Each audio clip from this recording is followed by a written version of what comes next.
কন্যাশ্রী আচার্য contact number 84-205 নিচে দেওয়া হচ্ছে। যদি এমন হয় যে প্রথম দেখছো এবং আমার সাবজেক্ট ভালো লাগে তাহলে অবশ্যই যেটা করতে হবে, এই ভিডিওর নিচে কন্যাশ্রী আচার্য লেখা আছে, কে লোগোটা আছে, ওখানে ক্লিক করে ডিরেক্ট আমার চ্যানেলে পৌঁছতে হবে।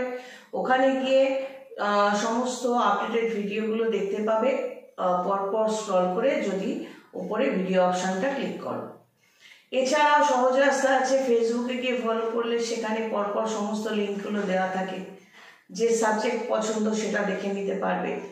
আরেকটা আছে আরও সহজ রাস্তা, সেটা হলো তোমার যদি কোনো লিঙ্ক কোনো সাবজেক্টের উপর দরকার পড়ে, তুমি যদি করে থাকি সেই ভিডিও আমাকে হোয়াটসঅ্যাপে নক করলে আমি সেই লিঙ্কটা পাঠিয়ে দেবো।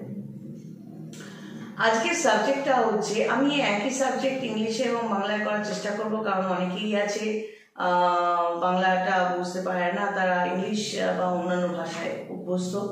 তো যাই হোক, সাবজেক্ট একই সাবজেক্ট ইংলিশ এবং বাংলায় করার চেষ্টা করছি। তো আজকের সাবজেক্টটা হলো যখন 18 বছর, অর্থাৎ আমাদের দেশে কিন্তু বহু ছেলে মেয়েরা বা বহু মানুষ বিদেশের নেগেটিভ সাইডগুলো কিন্তু খুব সহজে অ্যাকসেপ্ট করে।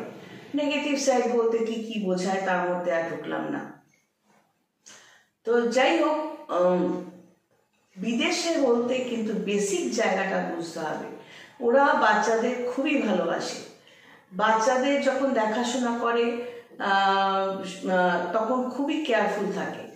কিন্তু যখন 18 বছর হয়ে যাচ্ছে, ওখানে কিন্তু বাধ্যতামূলক যে সন্তানদের বুঝিয়ে দেওয়া, এখন থেকে তোমাকে আলাদা থাকতে হবে এবং নিজের ভালো মন্দ, নিজে কোন লাইনে যাবে সেদিকে তোমায় কনসেন্ট্রেট করতে হবে।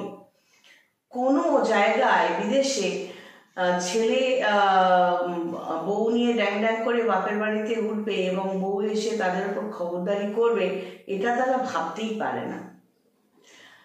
আমার ব্যক্তিগত জীবনেও কিন্তু ব্যাপারটা ছিল যে আমাদের এখানে যেহেতু এই জিনিসগুলো নেই, অবস্থার পরিপ্রেক্ষিতে এবং সেন্টিমেন্টে লাটপাট খেতে খেতে আমি এই স্পেশাল মেন্টালিটির তাকে আমি সাপোর্ট করি, এই আলাদা থাকাকে। কিন্তু সিচুয়েশন এমন থাকে যে সংসার থেকে যেন বেরোতেই দিতে চায় না। ছোট্ট করে আমার জায়গাটা বলে দিই, যে মা মারা যাওয়ার পর ওই বাবার সেবা, ভাইয়ের সেবা, তারপর ভাইয়ের বিয়ে, তারপর ঘর সংসারে কাজ, কাজের লোক নিয়ে সমস্যা, কাজের লোকের সমস্যা নিয়ে একটা ভিডিও করবো, দেখে নিও।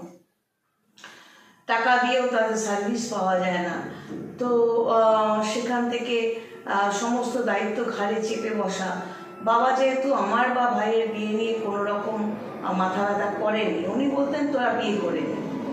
তো যাই হোক, এই জায়গাটা এবার ভাই যখন বিয়ে করলো, তার বউয়ের অ্যাক্টিভিটিস যদি আমার ভালো লাগতো, যে না তারা বাবাকে রক্ষণাবেক্ষণ করছে এবং মানুষটার খেয়াল রাখছে, তাহলে আমি অনায়াসে আমার জায়গা থেকে বেরিয়ে যেতে পারতাম।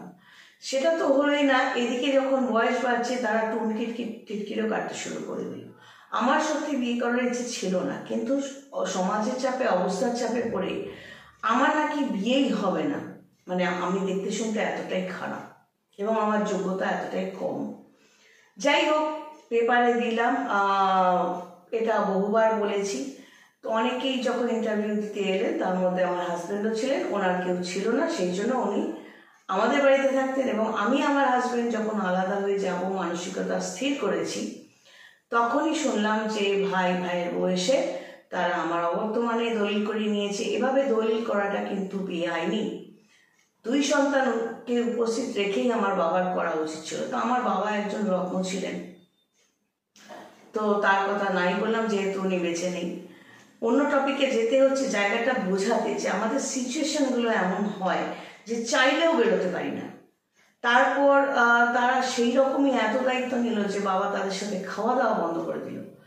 এবার মায়া থেকে সে বেরোতে পারছে না, থানা পুলিশ কোর্ট কাছারি, তাদের অসভ্যতা এত বাড়লো, আমি বাধ্য হলাম। তারপরে আমার বাবা পুলিশকে বলছে আমার ছেলের ঘরে একটা মাছ খেতে যাব। এবার সমস্যাটা হয়ে গেছিল, সেখানে শুধু মাছ না, লুচি মাংস প্রায়। এবার তার পাইলসের প্রবলেম, রক্ত পড়ছে। কিছু সমস্যা হলে তারাই কিন্তু আমাকে বলবে তোর কাছেই তো বাবা থাকে, আমাদের কাছে একদিন মাছ মাংস খেয়ে সমস্যা হয়ে গেল। তো আমি তখন বাধ্য হলাম তাকে এক ঘরে করে দেওয়া, যেটা বলে যে সে বাইরের খাবার খাবে না। এইভাবে কিন্তু তাকে অনেকটা সময় 2014 থেকে 2022 পর্যন্ত তাকে বাঁচিয়ে রাখা গেছিল, পেরেছিলাম। সাদা মাটা ফুড, নর্মাল ফুড যেরকম আমিও পছন্দ করি।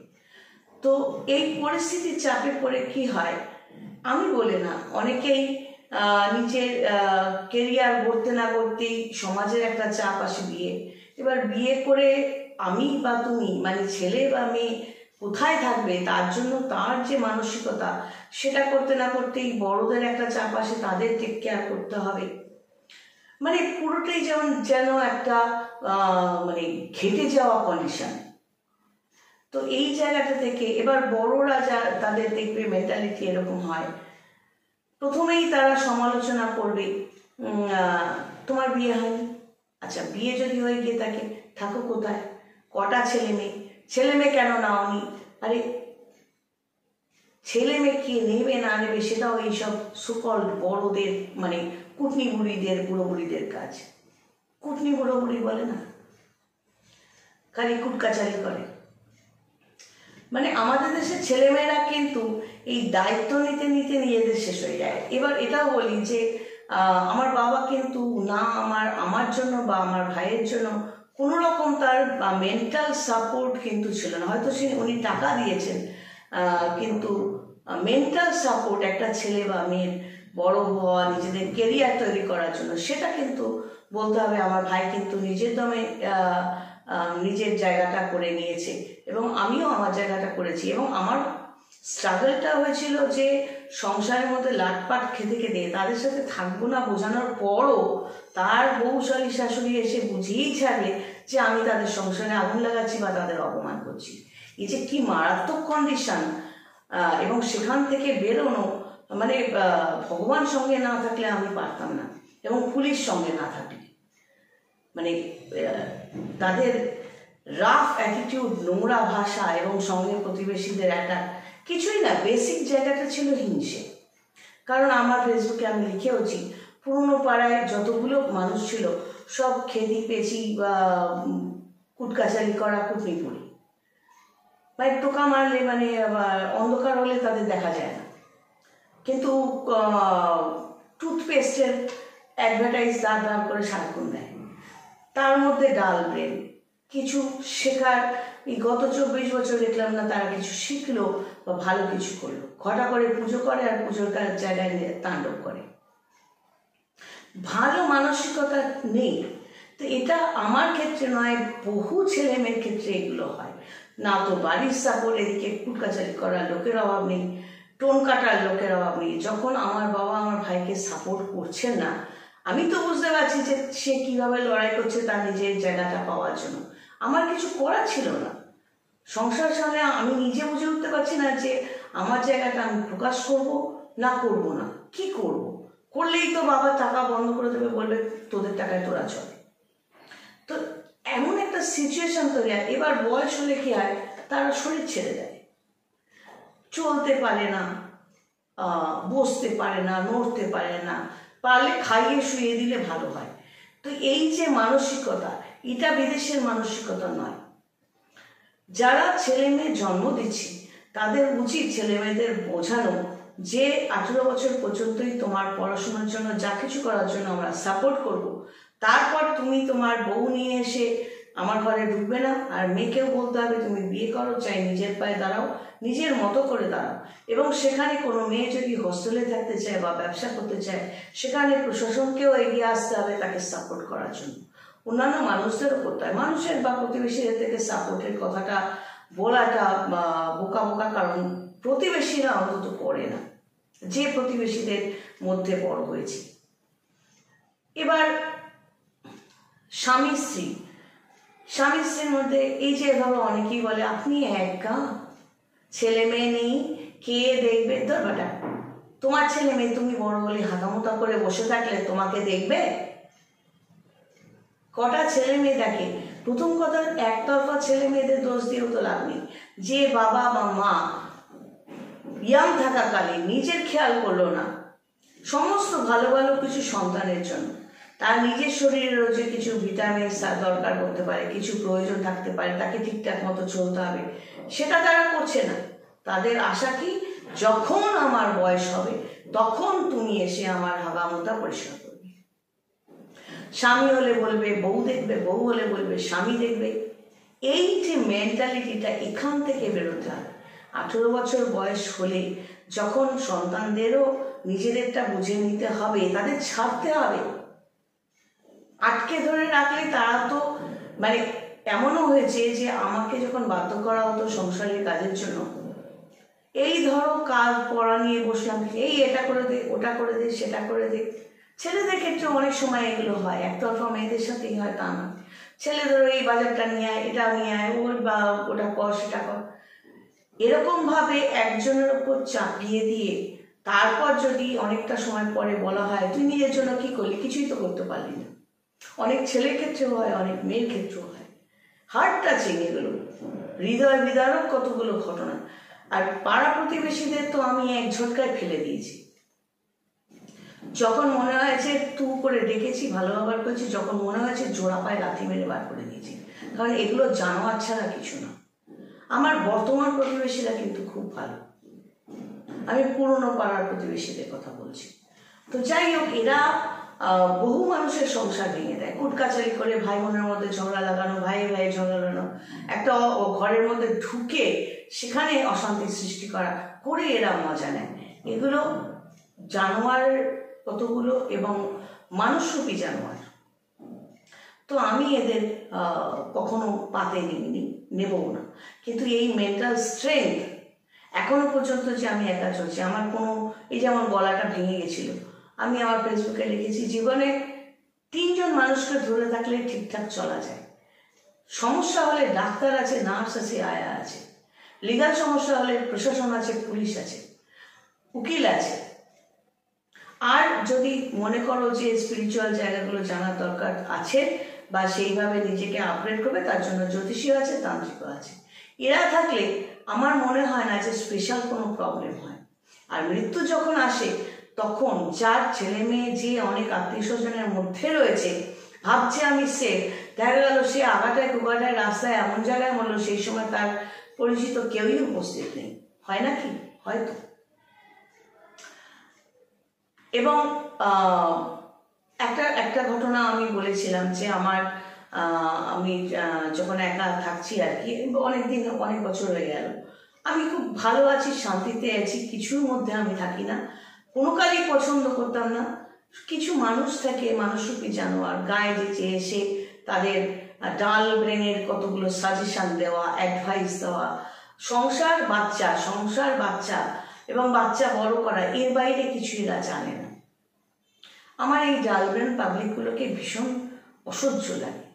তো সেটাই বলছি, যারা যখন ছেলেমেয়েরা আজকালকার দিনে রিলস বানাচ্ছ কি যেভাবে নিজেদের কেরিয়ার তৈরি করার চেষ্টা করছো, ছেলে মেয়েদেরও বলতে হবে বাড়িতে যে তোমরা তোমাদের সংসারে বারবার আমাকে যদি ইনভলভ করো, তাহলে আমার কাজটা নিয়ে আমি এগোবো কি করে।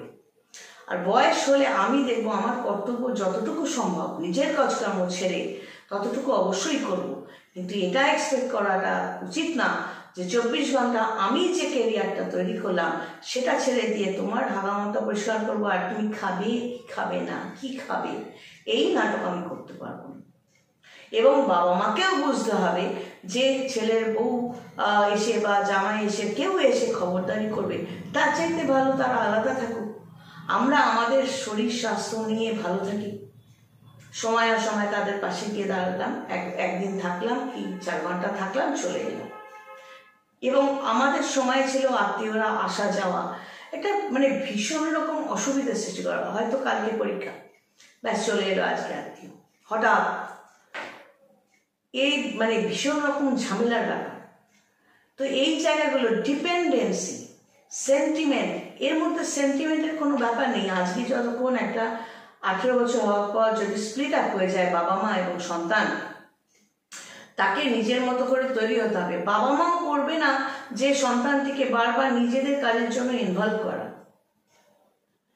তাকে তার মতো পড়তে এবং কেরিয়ার করতে দিতে হবে। কিন্তু যদি দেখা যায় কোনো সন্তান বাবা মায়ের অর্থ ধ্বংস করে নিজের কেরিয়ার তো করছেই না, তাণ্ডব করছে, মেয়ে হলে 10টা ছেলে নিয়ে ঘুরে বেড়াচ্ছে, ছেলে হলে 10টা মেয়ে নিয়ে ঘুরে বেড়াচ্ছে, হ্যাঁ, তাহলে কিন্তু অবশ্যই বাবা মায়ের উচিত থ্রো করে ফেলে দেওয়া। অযোগ্য সন্তানকে বারবার সুযোগ দিলে, কোনো মানুষকে জীবনে যদি যে যোগ্য নয় তাকে বারবার সুযোগ দাও, বারবার ক্ষমা করো, সে তখন সেটা তার অধিকার মনে করে ফেলে। বাবা মার ক্ষেত্রেও আমি সন্তান হয়ে বলছি, আমার বাবা মা যেভাবে আমাকে খাটাতেন, মানে জাস্ট লাইক এ স্লেভ। কাজের লোক থাকলে কাজের লোক নিয়ে ভূমিকা একটা ভিডিও করবো বললাম, তারা কি ধরনের হয়। তো তা সত্ত্বেও যে আমাকে এটা করা, ওটা কর, ওটা কর, ওটা কর। তা মায়ের অফিসে কোনো মহিলা ছিলেন, তারা বলতেন মেয়েকে কি করে শাসনে রাখতে হবে, কিছু করি বা না করি শাসনটা আসবে। এ যেন মানে অসহনীয় যন্ত্রণা। কিন্তু এর মধ্যে থেকেও আমার টার্গেট ছিল আমি কিন্তু নিজের মধ্যে দাঁড়াবো। অনেক 6-7-এ থাকতে তখন বলেছিলাম মা বাবাকে যে আমি আমার নাম এবং পদবি নিয়েই বাঁচব।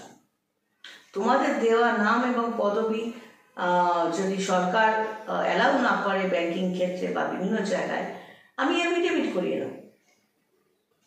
এফিডেভিট কথাটা অবশ্য পরে জেনেছি উকিলের থেকে, কিন্তু আমি এফিডেভিট করানো আছে সব জায়গায়। আমার যে নামটা মানে কণাশ্রী, কণা মানে মলিকিউল, আমি নিজেকে খুব সামান্য ছোট্ট একটা মানুষ উইথ বিউটি। অ্যান্ড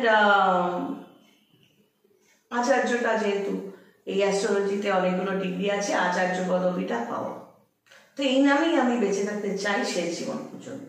ব্যাংকিংয়ের জায়গাগুলোতে এফিডেভিট থাকলেও অনেক সময় অ্যালাউ করে না, তাই সমস্যা হয়, নাহলে আর কোনো ব্যাপার নয়।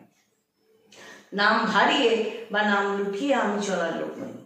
তো সেটাই বলছিলাম, সেন্টিমেন্টে লাটপাট খেয়ে এ বাবা ছেলে দেখে না, এ বাবা মেয়ে দেখে না, এ বাবা তুমি বাবাকে নিয়ে এটা করছো কেন, ওটা করছো না, হয় মানে হয় এই বেসিক জায়গাগুলো কেউ মেনটেন করছেই না। অনেক বাবা মা সব কিছু লিখে দিয়ে আমি কি করব নিয়ে ঠেলা, এবার বৃদ্ধাশ্রমে রেখে দিয়ে আসছে। বাইরের মেয়ে যখন ঘরে বউ হয়ে আসে, সে কি চাইবে, সে চাইবে নিজের পরিবারের সবাইকে ঢোকাতে। কজন মেয়ের মধ্যে সত্যিকারে ভালো শিক্ষা সুশিক্ষা থাকে, তো যারা থাকে তারা শ্বশুরবাড়ির সবাইকে নিয়ে ভালোই থাকে। যেমন গাছ তার তেমন ফল হয়, আমরা গাছে আমরা ফলই হয়, আর কাঁঠাল গাছে কাঁঠাল ফল হয়। তো যেরকম গাছ যদি নোংরা হয়, ফলও নোংরা হয়। মাও শেখায়, মা বাবাও শেখায়, যা সংসারে ভাঙন ধরা, স্বামীটাকে পায়ের তলায় ফেল এবং বাকিগুলোকে রুট আউট কর, এমন অপমান করবি সব ছেড়ে ছুড়ে দিয়ে বেরিয়ে যাবে। ঘর বাড়ি তার নামে থাকুক না, তোকে যত ঘেন্না করবে জানবি সেই মানুষগুলো বেরিয়ে যাবে, মুখ ঘুরিয়ে চলে যাবে। তো এগুলো আমাদের সাথে হয়েছে, তাতে কিছু যায় আসে না, তো এগুলো নর্মাল ব্যাপার। আর ভালো গাছের ফল যদি হয় তাহলে তারা মানিয়ে সবাইকে নিয়েই চলে। ফল বলে দেয় সে কোন গাছে ঝুলছিল, ফল দিয়ে গাছ চেনা যায়। তো যাই হোক, এই সেন্টিমেন্ট, বালতি বালতি সেন্টিমেন্ট, বাবা মা হাঁ করে বসে থাকবে কখন ছেলে আসবে, কি ছেলের বউ আসবে, কি মেয়ে আসবে, এসে তাকে খাওয়ার কথা জিজ্ঞেস করবে। এই সেন্টিমেন্টাল ব্ল্যাকমেলগুলো কি না করলেই নয়? নিজেকে স্ট্রিক্ট রাখা, স্ট্রং রাখা, যে তারাও ইয়াং ছেলেমেয়েরাও তারা কাজ করে আসে, তারপর তাদের পক্ষে সম্ভব না আমাদের নিয়ে, তাদেরও দুনিয়া আছে। আমি যেমন বাবা যেমন ছেলে ঘাড়ে চড়তে চাইলেও না, আমার সাথেই থাকলো, সে কিন্তু আমার এবং আমার স্বামীর জায়গাটা নষ্ট করলো ঘাড়ে চেপে থেকে।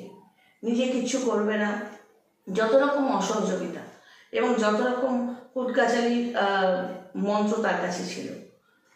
এবার আমিও চুপ করেছিলাম একটাই কারণে, যাক আমার ঘাড়ের উপর দিয়ে যাচ্ছে যাক। কারণ বয়স্ক মানুষরা যার ঘাড়ে থাকবে তাদের একটা নিয়ম হচ্ছে যে সবসময় করে তাকে বাদ দিয়ে যে মাসে একদিন করবে তাকে ভালো লাগে। তোমার ঘরে যদি বয়স্ক লোক তাকে মিলিয়ে নাও, সবসময় তোমাকে ইনভলভ করে রাখতে চাইবে। এই চশমা ভেঙে আছে, এই সমস্যা হচ্ছে, এই পেটে গ্যাস হয়েছে। তোমার আমার ক্ষেত্রে এটা আমাদের সমাজের চলছে। এক সময় ছিল যখন আমার বাবাকে দেখতে হঠাৎ করে সকালবেলা 7-8 জন বয়স্ক লোক চলে এসে, তোমার বাবাকে দেখবো। অ্যাকচুয়ালি কন্যাশ্রী আচার্য চেনে। তখন আমি বললাম আমি তো একা থাকি, তো বাবা এখন ঘুমোচ্ছে, ডাকা যাবে। সে না, তোমার বাবা অনেক দিন আড্ডা মারতে আসেনি, আমরা ঢুকবো। এই যে বয়স্ক লোকেদের একটা মেন্টালিটি। আমি বললাম তো এখন উনি ঘুমোচ্ছেন, ডাকা যাবে না। তারপরও আমি বেরিয়ে যাব, আপনাদের তো বসতে দিয়ে এভাবে যেতে পারবো না। না আমরা দেখবো। ব্যাস গেছে, মাথা গরম হয়। পরিষ্কার বললাম বেরো এখান থেকে, বেরো। 8-9টা বুড়ো খাসি সকালবেলা এসে নকশা মারতে এসছো। আগে ঢুকবে, তারপর বলবে জল খাবো, তারপর শুরু করবে বাবার দেওয়া নামটা ছেড়ে তখন কন্যাশ্রী আচার্যর কাছে ঢুকতে শুরু করবে। আমার ছেলের না এটাই হচ্ছে, একটু দেখে দাও না, আমার মেয়ের না এটাই হচ্ছে। তো বুড়ো বুড়ি হলে আমার মনে হয়, আমারও বয়স হয়েছে 54+ এখন, বাট আমি এতটা উইক নেই বা এত খোঁচামি বুদ্ধি আমার মধ্যে নেই। আসল টার্গেটটা হলো ওই তো কন্যাশ্রী আচার্য আছে না, তার বাড়িতেই তো চা খেয়ে গেলাম। আমি একদম স্ট্রিক্টলি ফলো করতাম, কোনো চা জল কিছু না। এবং এখনো পর্যন্ত আমার ঘরে আমার খাওয়ার জিনিস, আমার আরামের জিনিস, আমার পড়াশোনার জিনিস, টেবিল চেয়ার সমস্ত কিছু শুধুই আমার জন্য। বাইরে কেউ নিতান্তই এলে শুধু 2টো প্লাস্টিকের কি চেয়ার আছে বসার জন্য, বাকি সব আমার জন্য। আমার ঘরে কোনো শোকেস নেই, সাজিয়ে রাখা কাপলেট দিয়ে আমি জায়গা নষ্ট করি। টিপটপ ঘর, পরিষ্কার পরিচ্ছন্ন। বড় হোক চাই ছোট হোক আমার বাসস্থান, কেউ আসলে মানে আমি পরিষ্কার বলে দিই জল খাবেন, ও বোতল আছে, আমার তো গ্লাস নেই। আমার কাছে না গ্লাস নেই, আর যারা কাজ করে তাদের একটা গ্লাস আছে। কাপও তাই, আমার ভালো কাপ আছে, আর যারা কাজ করে তার জন্য মাঝারি একটা কাপ আছে। আর কেউ এলে কাপ দেওয়া, কাপে চা খাওয়ানো নেই, আমাকে চায়ের দোকান থেকে চায়ের কাপ দিয়ে চা আনিয়ে খাওয়াতে হবে। তাতে তাদের প্রেস্টিজে লাগে। কেন লাগে? কোথাও একটা সেন্টিমেন্টের সুশুরি দেয়। তো এই সেন্টিমেন্ট সমাজ এখান থেকে বেরোতে হবে। প্রত্যেকটা ছেলে মেয়েকে বাবা মায়েরই বোঝাতে হবে যে এখান থেকে বেরিয়ে নিজের জন্য কিছু করো। তবে আমি আমার লাইফের যে অতীতটা ফেলে এসেছি, ভীষণ ট্রাভেলসাম, ভীষণ কষ্টকর ছিল। আমি এটুকু বারংবার বলি যে ভগবানকে ধরে থাকলে সত্যি কিন্তু অনেক অনেক যুদ্ধ পেরিয়ে আসা যায়, এবং যেরম যেরম চাওয়া যায় সব পাওয়া যায়। শুধু ভেতরটা পরিষ্কার রাখতে হবে, তার পা ধরে থাকতে হবে। তাকে কোন রূপে তুমি ডাকবে সেটা ম্যাটার করে না, কারণ তার সত্যিই কোনো রূপ আছে কিনা সন্দেহ, বাট এটা একটা ইউনিভার্সাল পাওয়ার। তুমি যদি কৌরবরা যেমন শকুনিকে আইডল করেছিল, তোমাকে বুঝতে হবে তুমি কোন মানুষগুলোর সান্নিধ্য চাইছো, যারা কুটকাচারি করে। তার মানে তুমি শকুনি জাতীয় কিছু মানুষের সান্নিধ্যতে ভালোবাসো, তাহলে তোমার পতন অবশ্যম্ভাবী। সে রোগ ভোগের মাধ্যমে হোক, দেউলিয়া হয়ে গিয়ে হোক, যেভাবেই হোক, তোমাকে কৃষ্ণ বা ভগবান বা গণেশ বা শিব বা হনুমানজি, কোনো ভগবান পজিটিভ শক্তির রূপকে ধরতে হবে এবং মন থেকে বিশ্বাস করতে হবে যে আমি সত্যিই তোমার সন্তানের মতো।